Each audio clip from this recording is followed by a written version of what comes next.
पुणे शहर आणि पिंपरी चिंचवड या दोन मुख्य शहरातून मुळा आणि मुठा या नद्या वाहतात। पुण्यामध्ये आणि पिंपरी चिंचवडमध्ये झपाट्याने होणारी विकास कामं आणि वाढती लोकसंख्या यामुळे मुळा मुठा नदीचा जीव गुदमरतोय का अशी शंका निर्माण होतीये। नदी सुधार प्रकल्पाबाबत तज्ञ सारंग यादवडकर यांच्याशी बातचीत केली आहे आमच्या प्रतिनिधी रेवती हिंगवे यांनी। आपण गेले काही दिवस बघत आहोत पुण्यात पूर सदृश परिस्थिती निर्माण झाली आहे। आता जरी ते ओसरलं आहे तरी पण त्याच्या मागचं कारण काय असू शकतं? बऱ्यापैकी कॉन्क्रिटायझेशन ह्याला कारणीभूत आहे असं म्हणलं जातं। नदी सुधार प्रकल्प हा जो पुण्यातला सगळ्यात मोठा प्रकल्प आहे तो एक कारणीभूत म्हणलं जातं। त्यासाठी त्याचे वेगवेगळे पैलू आहेत आणि तेच पैलू जाणून घेण्यासाठी आज आपण आहोत पर्यावरण तज्ञ सारंग यादवडकरांसोबत। सर नमस्कार, स्वागत आहे तुमचं एनडीटीव्ही मराठीमध्ये। जसं मी म्हणलं ह्याला बरेचसे पैलू आहेत, तर त्यातलं एक पर्यावरणाचा पैलू आहे। तर नक्की हा प्रकल्प काय आहे आणि त्याचे फायदे तोटे पर्यावरणाच्या दृष्टीने काय आहेत? हा जो तथाकथित नदी काठ सुधार प्रकल्प पुण्यात चालू आहे याला अनेक पैलू आहेत। सामाजिक पैलू आहे, पर्यावरणीय आहे, नागरिकांच्या पुणेकरांच्या सुरक्षिततेचा आहे आणि त्यामुळं अर्थातच कायद्याची चौकट ही या प्रकल्पाच्या बाबतीत फार महत्वाची ठरते। बेसिकली हा जो प्रकल्प आता चालू आहे हा पर्यावरणीय मंजुरी शिवाय चालू आहे। या प्रकल्पाचा जो डिटेल्ड प्रोजेक्ट रिपोर्ट आपण ज्याला म्हणतो त्याच्यात स्पष्ट असा उल्लेख आहे त्या हायड्रॉलिक स्टडीमध्ये की या प्रकल्पानंतर हा प्रकल्प पूर्ण झाल्यानंतर पूर पातळ्या कित्येक फुटांनी वाढतील असं स्पष्ट त्यांचा हायड्रॉलिक रिपोर्ट दाखवतोय। या प्रकल्पाची जी काही उद्दिष्ट दाखवलेली आहेत किंवा मनपाने सगळ्या नागरिकांना सांगितलेली आहे त्याच्यातलं सगळ्यात पहिलं म्हणून आपण महत्वाचं म्हणू असं उद्दिष्ट आहे की पुण्यातल्या पूर पातळ्या कमी करणं। एकीकडे असं म्हणतात की पूर पातळ्या कमी करायच्या, परंतु प्रत्यक्षात मात्र त्यांच्या हायड्रॉलिक रिपोर्ट प्रमाणेच पूर पातळ्या वाढताना दिसत आहेत।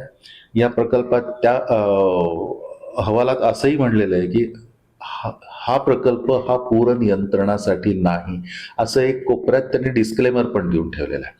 त्यामुळं जे कोणी या प्रकल्पाचे सल्लागार आहेत की जे पुण्याचे नाही आहेत त्यांना पुणेकरांच्या सुरक्षिततेशी काहीही देणं घेणं नाहीये हे याच्यातून स्पष्ट दिसतंय। आता ह्या प्रकल्पाच्या संदर्भातले 2-3 महत्वाचे नियम जर आपण बघितले तर जलसंपदा खात्याने 1989 सालीच निळी पूररेषा आणि लाल पूररेषांच्या संदर्भातलं सर्क्युलर काढलेलं होतं आणि निळ्या पूररेषेच्या आत काहीही बांधकाम कुठल्याही प्रकारचं अलाउड नाहीये असं त्याच्यात स्पष्ट उल्लेख आहे। त्याला निषिद्ध क्षेत्र किंवा प्रोहिबिटिव्ह झोन असं म्हणलेलं आहे।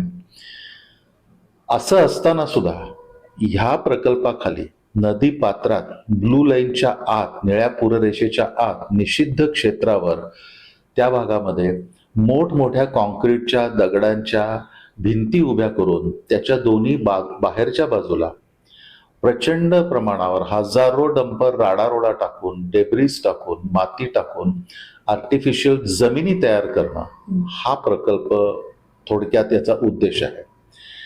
याच्यामुळं एक तर झालंय काय की नदीची रुंदी खूप मोठ्या प्रमाणावर कमी झालेली आहे। इंडियन स्टँडर्ड्स जे आहेत इंडियन स्टँडर्ड्स मध्ये पण असं स्पष्ट त्याच्या संदर्भात एक वेगळं इंडियन स्टँडर्ड आहे।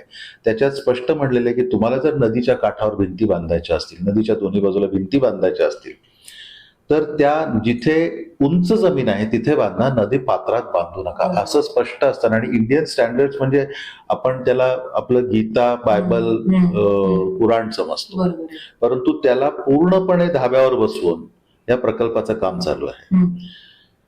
या भिंती मी सांगितलं त्याप्रमाणे निषिद्ध क्षेत्रात आहेत। याच्यामुळं नदीची रुंदी 40-45% कमी होतीये।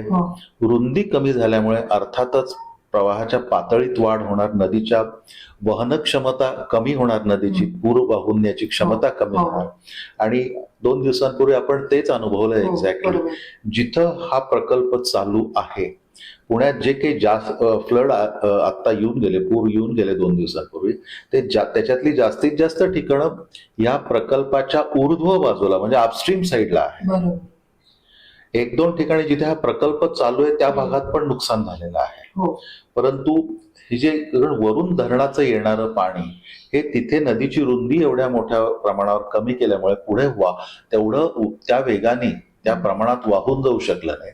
ते पाणी तिथे अडकलं आणि त्याचं अपस्ट्रीमला प्रेशर निर्माण झालं, पूर पातळ्या वाढल्या आणि त्याचमुळे म्हणजे त्याची रुंदी कमी केल्यामुळे त्याची उंची आपण जे म्हणतो ज्या फुटापर्यंत पाणी गेलं होतं त्याचं वाढलं. पूर पातळ्या वाढल्या, पाण्याच्या प्रवाहाची उंची वाढली आणि उंची वाढल्यावर अर्थातच ते दोन्ही बाजूला पसरणार पाणी. तेच एक्झॅक्टली झालेलं आहे.